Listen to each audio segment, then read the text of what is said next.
Le sommeil, c'est important parce que si tu dors mal, tu ouvres la porte à plein de problèmes psy. Et là, rien qu'en disant ça, je viens d'empirer le problème de plein d'insomniaques. Tu es donc coincé jusqu'à la fin de la vidéo pour savoir ce que tu vas devoir faire.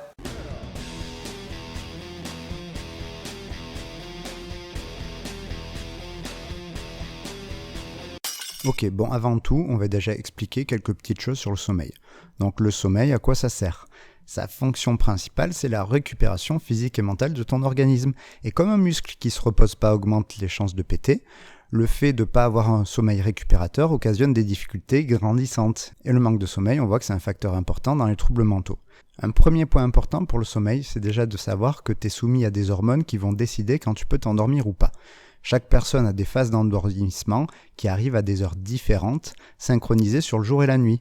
Donc tu as des moments dans la journée où tu peux t'endormir facile, et d'autres où quoi que tu fasses, tu n'arriveras pas à t'endormir, ça sert à rien d'essayer. Par exemple, la mélatonine est très connue pour être impliquée dans le sommeil en tant qu'hormone. Bon, du coup, c'est quoi une insomnie ? L'insomnie, c'est quand le manque de sommeil va venir impacter ta vie dû au manque de récupération. Et ça se juge bien à l'impact que cela a sur ta vie et non par le temps que tu dors. Car certaines personnes ont besoin de 5 heures pour récupérer, d'autres 8. Évidemment, ici on parle de troubles psy, donc si tu ne dors pas le jour avant ton examen, c'est normal. On parle d'insomnie pathologique quand ça dure au moins 3 mois. Donc il y a deux types d'insomnie, tu as les insomnies primaires et secondaires.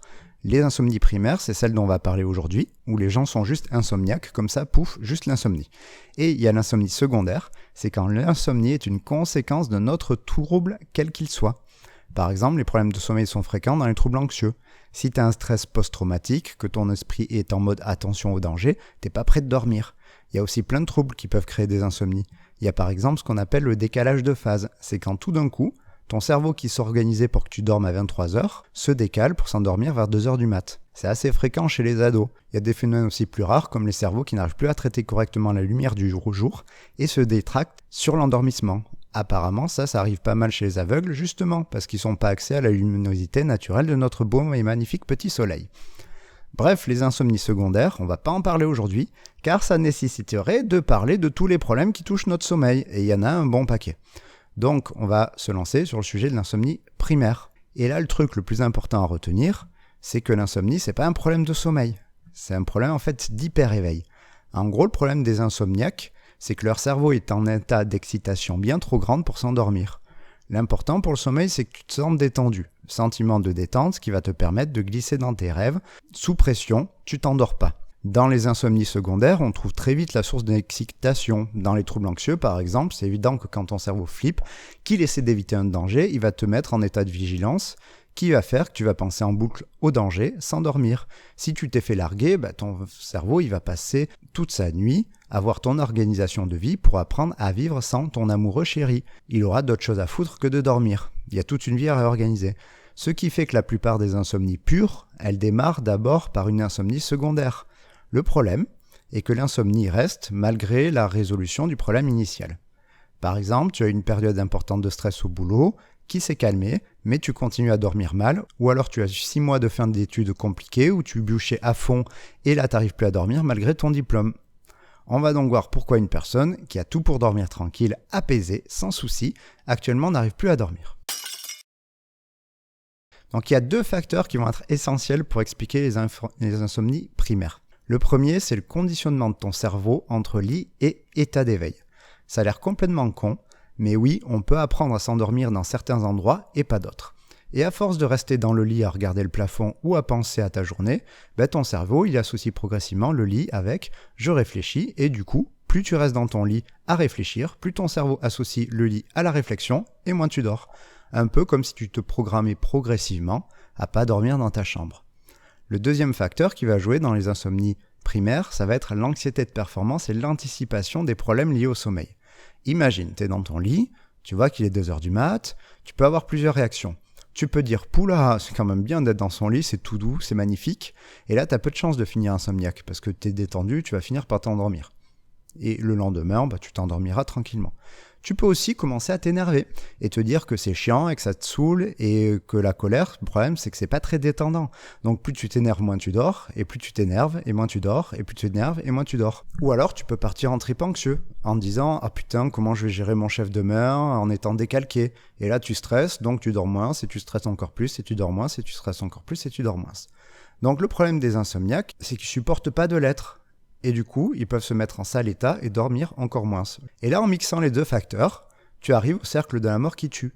T'as un gars qui s'inquiète de son sommeil, ce qui provoque anxiété et colère comme on l'a vu, ça aggrave les problèmes de sommeil, et du coup son inquiétude, sauf que pour compenser, la personne, ce qu'elle va faire, c'est rester encore plus dans son lit pour essayer de dormir plus. Du coup, son cerveau associe le lit à l'éveil, ce qui aggrave les problèmes, et pouf, t'as un insomniaque primaire. Donc maintenant, on va essayer de voir ce qu'on peut y faire. Avant tout, je le répète, si tu as une insomnie secondaire, tout ça n'a rien à voir avec ce que je raconte. Donc, tu vas chercher le premier problème, le problème primaire. Et quand je parle de problème, on ne parle pas forcément de dépression ou trouble anxieux à être hospitalisé. Si tu dors pas, c'est peut-être parce que ton boulot te demande trop, tes enfants te pètent les bips, ou que tu es en prépa, et il y a plein de raisons d'être en hyper-éveil. Et si c'est ça ton problème, tout le reste qui suit ne sert à rien. Il faut analyser le premier problème. Avant de passer au gros du boulot, il faut que je te parle de petites recommandations de base pour un bon sommeil, que d'ailleurs les insomniaques connaissent en général. Plein de choses pour pas s'exciter, genre ne pas prendre de café, pas de séries ou jeux de vidéo excitants avant de dormir, etc., etc. Pour que tu les connaisses, je te laisse la liste qui est dans le guide de Montréal en description, page 39. Ensuite, comme tu vois, on a deux cibles principales pour régler les soucis. Et quand tu vois les deux soucis, tu peux arriver facilement à la conclusion que les chercheurs nous fournissent actuellement, c'est que les médicaments, ça sert quasiment à rien dans les insomnies primaires, car cela ne modifie ni tes attentes face au sommeil, et ça ne modifie que très peu le lien entre le lit et le sommeil. Au mieux, cela ne l'empire pas. Donc, on peut bien prescrire dans le cas d'insomnie secondaire pour régler le premier problème, mais dans les insomnies primaires qui sont bien installées, ça sert à rien sur le long terme, on a remarqué les médicaments. Et on peut aussi extrapoler à toutes les substances que les patients utilisent pour se détendre et s'endormir, comme l'alcool et le joint, qui en début de nuit te détendent pour entrer dans le sommeil, c'est plus simple, mais ça perturbe ton sommeil par la suite. Donc actuellement, les seules thérapies conseillées dans les insomnies primaires sont les thérapies comportementales pour modifier ce lien et les thérapies cognitives pour modifier ce lien. Donc dans un premier lieu, on va essayer de faire comprendre au corps et à l'esprit que dans un lit, on dort. Donc on va déjà sortir du lit quand on dort pas. Et là tu vas me dire, toi qui ne dors pas, mais c'est complètement con ton idée. Si je sors du lit, je vais être encore plus fatigué. Comment je vais faire pour m'endormir ? Et bien là j'ai envie de te dire, tu dors déjà pas. Donc on s'en fout. Parce que là en fait t'empires tes nuits. Donc l'idée en fait, c'est de rester dans son lit 15 à 30 minutes, puis de se lever si on s'endort pas. On fait un truc pas très excitant, sinon on va s'éveiller. Et dès que la somnolence arrive, et je parle de somnolence, pas de fatigue, la somnolence c'est vraiment quand ton corps est prêt à s'endormir, par exemple quand les yeux se ferment sans que tu contrôles, à ce moment-là, on se fout dans le lit, et si on s'endort pas, on se relève. Comme ça, on évite au corps d'apprendre que dans le lit, on reste éveillé. Mais ça suffit pas, il y a plusieurs choses à prendre en compte dans ces thérapies comportementales, comme par exemple la régularité de vie. L'une des erreurs des insomniaques primaires, c'est de compenser le manque de sommeil en se levant plus tard, ou en tentant de faire des siestes. Sauf que essayer de rajouter du sommeil de mauvaise qualité à du sommeil de mauvaise qualité, ça marche pas bien. Donc ce que l'on fait, c'est de choisir un horaire de lever fixe auquel on se tient quoi qu'il arrive. Et là tu vas me dire, mais c'est complètement con, si je compense pas dans la journée, je vais être encore plus décalqué.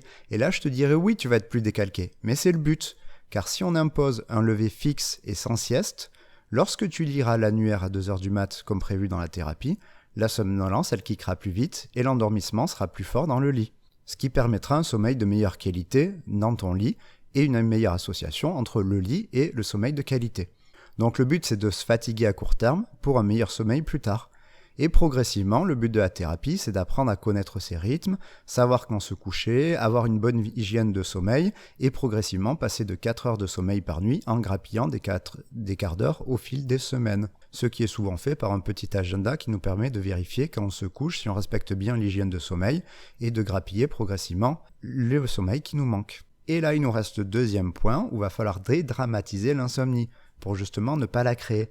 Donc les chercheurs, ils ont remarqué un point important chez les insomniaques, c'est la surestimation des conséquences du manque de sommeil et de leurs problèmes de sommeil.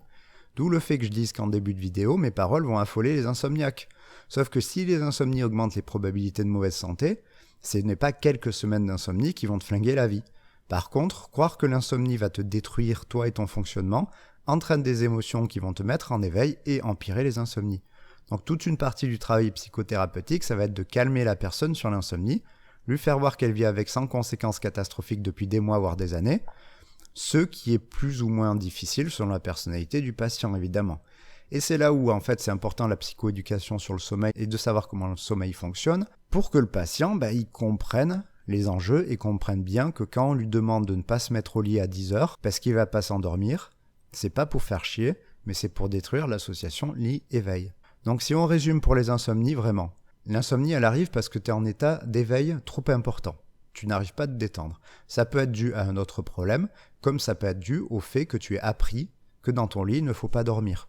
Ce qui s'appelle les insomnies primaires, qu'on peut tenter de modifier en revoyant son hygiène et la façon dont on se couche. Voilà, donc tu en sais un peu plus sur les insomnies primaires, et je me rends compte que ça serait peut-être bien un jour de faire une vidéo sur tous les problèmes qui vont créer des insomnies secondaires, même s'il y en a un paquet, dont je montrerai dans la liste des sujets en description. Tu peux voter pour le sujet qui t'intéresse, et dès qu'il y a beaucoup de monde qui vote pour dessus, j'en fais une vidéo. En attendant, tu peux voir plein de vidéos sur la psychologie en cliquant sur les liens qui vont s'afficher par-ci, par-là et par-là. Bonne journée!